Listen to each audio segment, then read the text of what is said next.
Hello everybody, and welcome to a rant video. And this is completely a rant video, and that is why you don't listen to music while playing War Thunder, because you end up jamming in the cockpit. Just check that out. F2A1 pilot got some funky dance moves, definitely. Yeah, I was listening to rockabilly music while flying this. That's why I cut the audio, because the screen recorder picked it up, and I don't want to get sued. But anyway, so like I mentioned, I think this is a rant video. So I don't sound like I'm going to be ranting, but I'm definitely going to be ranting. I figured I should put some gameplay in the background. You'll notice both the matches here are battle rating 1.3 aircraft. It's going to be the F2A1, and depending on whether or not I end up needing to put it in, the P-36A Hawk. But anyway, so the reason why I'm only playing low-tier aircraft right now is that the high tiers have basically been broken. So I personally wouldn't play anything above battle rating 5.3 right now, because then you get into jet matchmaking, and jet matchmaking is horribly broken. You could probably get away with 5.7, but anything above that, just not even worth it. And so the initial idea with the new matchmaking system, I'm not even going to get into battle ratings yet. The initial idea with the new matchmaking system is that to sort of balance the game a bit more. And what I mean by that is, by balance, it's going to sort of be, how do I phrase this? So there's going to be, if you had, say, okay, this matchmaker was used in World of Tanks as well. Basically, if one team has a bunch of tier 4 tanks, they'll also have more tier 6 tanks than the other team, which is going to be mostly tier 5 tanks. So if you've got a bunch of battle rating 6.7 aircraft on your team, you're also going to have some battle rating 7.3 to 7.7 battle rating aircraft, and the other team's going to be mostly 7.0 and 7.3. Now this part seems to be working, and another part of it is you can't have more than 4 top tier or bottom tier aircraft on a team. So that part's working decently. The part with the battle ratings isn't working as well as it could be, but the like 4 aircraft, like 4 top tier and bottom tier aircraft, is definitely working. And the real issue is that this matchmaking system is only good if the tech tree is balanced in the first place, and we already had a very crunched battle rating system. It was not ideal. It was not. There weren't enough battle ratings, honestly. There just weren't enough battle ratings. And honestly, it's just downright stupid to crunch it more than it already was. There were issues with aircraft getting compressed together, and planes like this thing right here, like the F2A1 Buffalo, at its battle rating, it was a bit powerful, but put it at any other battle rating, and it either became too powerful or underpowered. Like that was just an issue.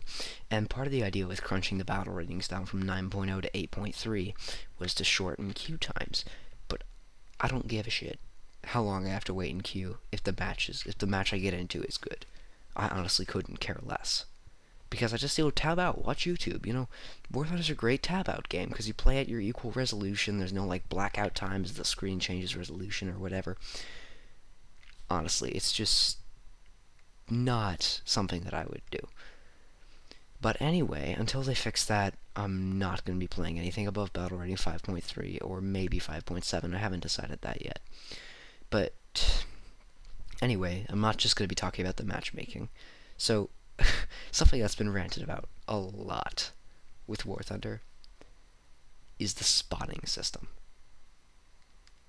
I mean, the spotting system is just brilliant. It's the best spotting system in the game. Or in the game, it's the only one in the game. Best spotting system ever created. I have been shot in a cloud from an invisible aircraft. I could not see them, but they could see me, and they were scoring hits. And I'm not the only person this has happened to. The Orange Doom posted a video recently showing that F-80C and Meteor. He was flying the Meteor, and the F-80 was, shooting him. But honestly, I've got no sympathy for that plane because the Meteor F4 G41F is where it was. Now I don't even know. It was a bit overpowered when I was playing jets, that is. But anyway,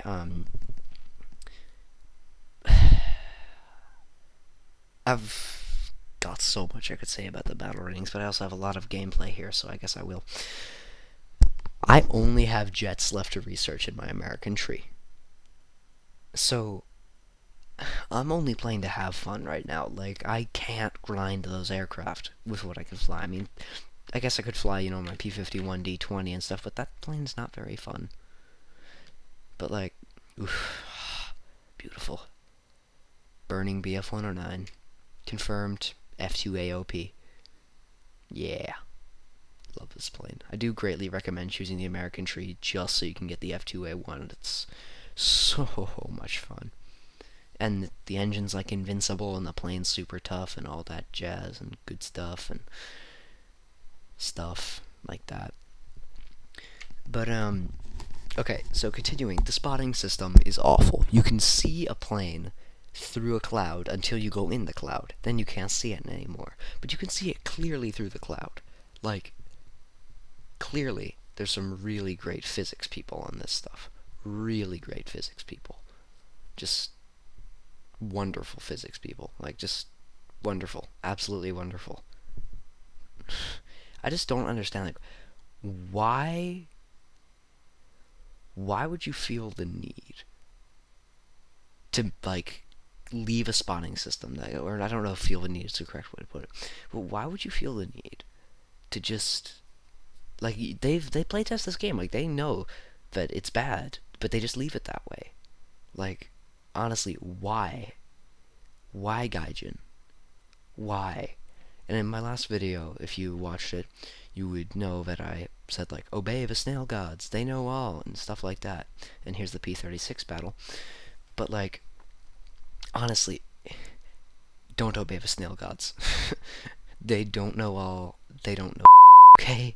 They really don't know crap. And honestly, I'm no game developer. Like, I don't know how to develop games. I have no idea how to code.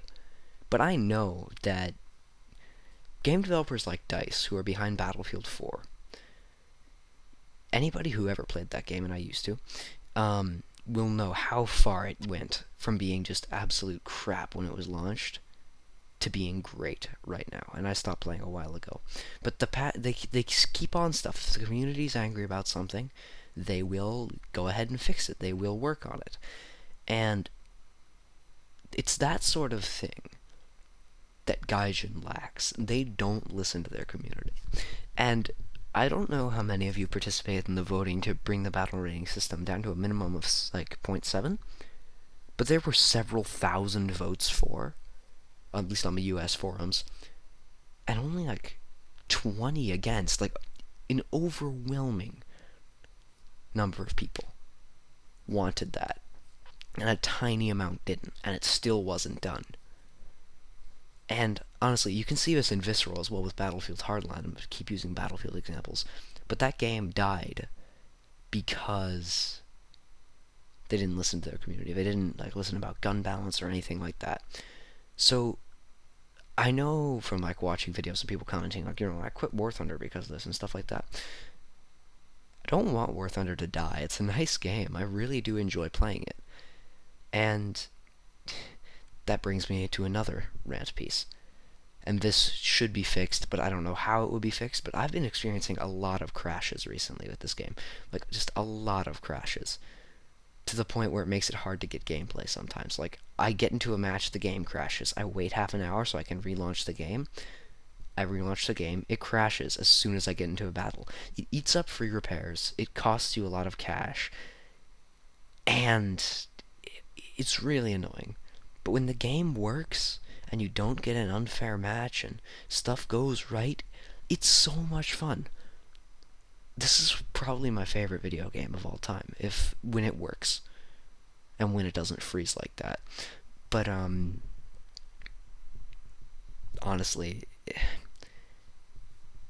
they could do so much better with so many things in War Thunder. And they don't. It's really frustrating.